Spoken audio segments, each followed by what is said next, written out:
자, 어저께 깜짝 놀란 게 있어요. 저희는 이제 아무도 안 하길래 무심하게 네. 윤석열 순방 가서 페루에서 망신당한 짤을 네. 한 서너 개를 올려가지고 여러분들한테 이제 제공을 했어요. 네. 무심히 지나갔죠? 우리는 사실 순방 전문 방송이긴 하지만 여러분도 아시다시피 굉장히 김건희를 사랑하시는 우리 송 작가님께서는 김건희가 없으면 별로 흥미를 안 보이시잖아요. 그래서 어제 건진하고 통화하면서도 야, 네. 건희가 안 가니까 재미가 없다. 재미가 없다. 씹을 게 안 나온다.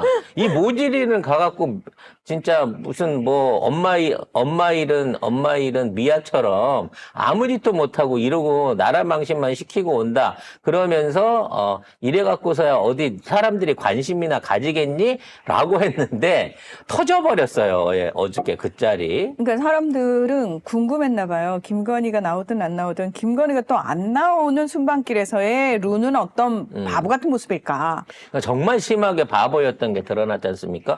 무려 하루 동안 15만 조회수를 넘겼습니다. 그 쇼츠 하나가. 그래서 역시 우리가 순방 전문 방송은 맞구나.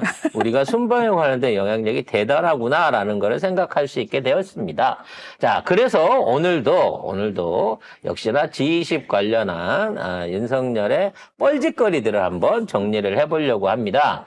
내년에 대한민국 경제에서 G20이 일어나고 있습니다만 그 G20을 하기 위해서 뭔가 또 수상적인 장난질이 있는 거는 나중에 이제 곧 보도가 나오겠습니다만 제가 보기엔 제대로 치르지도 못할 행사 같은데 아무튼 거기 가서 지가 치를 것도 아닌데 가서 행세를 하기 위해서 아프리카 난민 기아 구조를 지가 다 하겠다고 미국도 안 하는데 지가 다 하겠다고 큰 소리를 쳤습니다. 관련된 기사 한번 보겠습니다. 윤석열은 기아와 빈곤의 근본 해결책은 개발도상국의 경제 성장으로서 G20은 이들의 성장 동력 창출을 지원하는데 힘을 모아야 한다라고 이야기를 하면서 대한민국이 이 개도국과 선진국을 잇는 번영의 가교 역할을 해나가겠다라고 이야기를 했습니다. 그러면서 글로벌 식량 위기 해결을 위해서 우리 정부가 이렇게 지원을 하겠다라고 발표를 했는데요.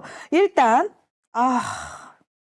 아프리카 식량 위기 대응을 위해서 $1000만 규모의 인도적 지원을 올해 안에 집행하겠다라고 얘기를 했고요. 한 달 안에 한다는 얘기네요. 네. 그리고 UN 세계 식량 계획을 통해서 지난해 5만 톤에서 올해 10만 톤으로 2배 확대를 하고 내년에는 15만 톤으로 식량 원조 규모를 늘리겠다고 이야기를 했습니다. 그리고 무엇보다 개도국이 경제 성장을 해야지 근본적으로 해결이 되기 때문에 이것과 관련해가지고 우리가 개도국의 성장 견인책을 제시를 하면서 지원을 하겠다고 이야기를 했습니다. 아니 잠깐만요. 우리 지금 7위, 8위 하다가 13위로 밀려나와 있는데 다른 G20들도 자기 나라 돌보기가 힘들어가지고 아프리카까지 신경을 못 쓰고 있는데 왜 그거를 윤석열이가 한답니까? 우리가 지금 넘쳐난답니까? 돈이? 아니 저기 개도국 경제 성장을 우리가 어떻게 지원해요? 뭘요? 물론 우리가 개도국에서 선진국 반열로 올라선 거의 유례를 찾아볼 수 없는 유일한 국가인 거는 맞아요. 근데 그건 우리 국민들이 진짜 산업 성장 시기에 임금 반환하고 노동 조건 열악한 속에서 가발 만들어 팔고 봉제 인형 만들어 팔고 신발 접착제 붙여가면서 어렵게 수출의 근본을 만들었고, 진짜 국민들의 노력을 통해가지고 경제 발전을 이뤄낸 거잖아요. 그래서 겨우 이 자리에 와 있는데 성과는 대기업들과 매판자분들이 전부 다 빨아먹고 지금 있는 상황에서 그동안 일어났던 경제 성과를 2년 반 만에 다 깔아먹고 있는 윤석열이 왜 지금 이 시기에 아프리카 경제를 발전시키겠다고 지가 나서서 호구질을 자처를 하냐 말이죠. 아니 올 연말까지 갑자기 140억 원을 써갖고 식량을 갖다 주고 내년에 15만 톤을 우리가 지원한다잖아요. 15만 톤이면 얼마인 줄 아십니까, 여러분? 물론 뭐 곡물의 종류에 따라서 다르겠지만 최소 5,500억에서 1조 3천억이에요. 옥수수를 주느냐, 쌀을 주느냐, 밀을 주느냐에 따라 가지고 그만큼 곡물 지원에 들어가는 비용이 어마어마한 규모라고. 이게 우리가 2019년에 우크라이나 미콜라이오에 저희 곡물 창고를 만들어 놨잖아요. 예. 근데 지금 우크라이나 전쟁이 2년이 넘어가면서 우리 곡물 창고 거기 망했어요. 문 닫았어요. 거기서 뭘 할 수가 없는 상황이에요. 네. 그러면 뭘로 지금 세계적으로 식량 가격이 급등을 했는데 뭘로 우리 세금으로 곡물을 사가지고 그 비싼 곡물을 아프리카에 퍼주겠다는 거야. 아니 거기다 퍼줄 곡물 있으면 북한에다 지원을 하라고. 그럼 똥풍선은 안 쳐맞을 거 아니야. 지금 어떤 나라도요. 지금 식량 아까도 얘기했지만 식량 자체가 이제는 블록화되고 국가 그 자산화되기 시작하면서부터 식량을 안 팔라 그래요. 옛날에 전통적인 식량 수출국들도.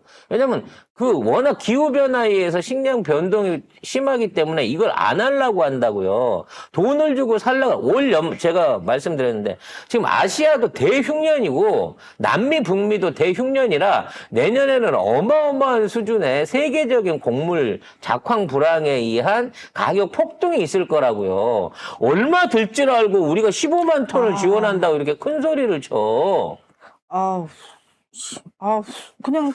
그냥 우리 정부 비축미들 중에 비축돼 있는 것들을 그냥 하나 갖다 먹으라고 꺼내준다는 소리 아닐까요? 이 정도 된다고 치면. 좋아. 그렇다고 쳐.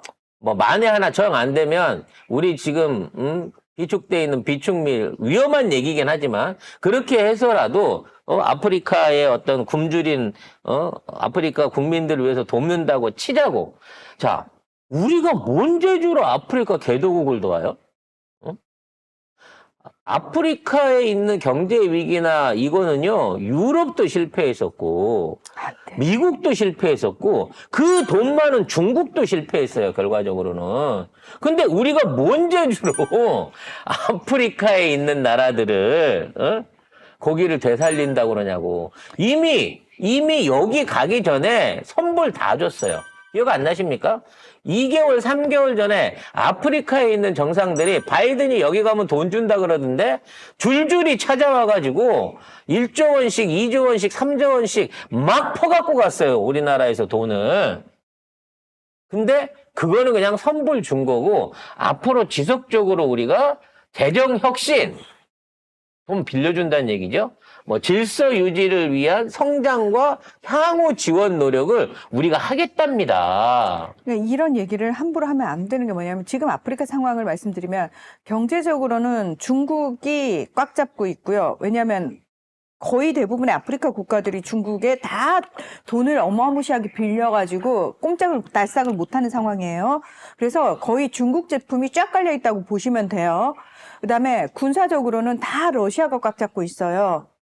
그러면 한국은 들어가서 무슨 호구짓을 하겠다는 거예요? 그냥 뭔 돈만 대주고 마는 거지 무슨 호구짓을 하겠어요. 우리가 물건을 실어다 걷다 갖다 주기를 하겠어요. 사람을 보내가지고 뭘 해주기를 하겠냐고. 근데 지금 그 돈을 준다는 것도 의미가 없는 게 왜 서방의 선진국들이 발을 뺐냐면은 여기 계속 군부 쿠데타 일어나잖아요. 부족 간의 분쟁 계속 벌어지잖아요. 어느 정권한테 돈을 줄 건데요? 그러니까 이 정권한테 돈을 줬다가 얘들 금방 군부 쿠데타로 정권 바뀌어요. 그러면 어떻게 할 거예요? 그럼 새 정권에 또 줘야죠.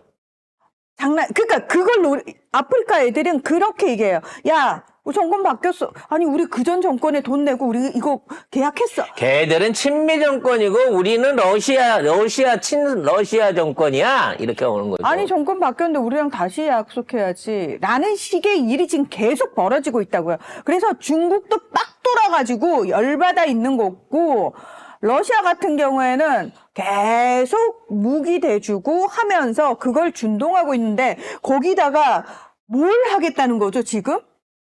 아니, 아프리카는 지금 상황에서 그 어떤 나라도 안정적인 나라가 없어요. 심지어 남아프리카 공화국마저도 정권이 바뀌었단 말이에요. 그래서 윤석열이 만일에 이러한 지원 사업을 벌린다고 하는 목적은 하나밖에 없어요.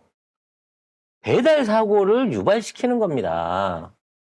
내가 아프리카에 1억 달러를 보내면요.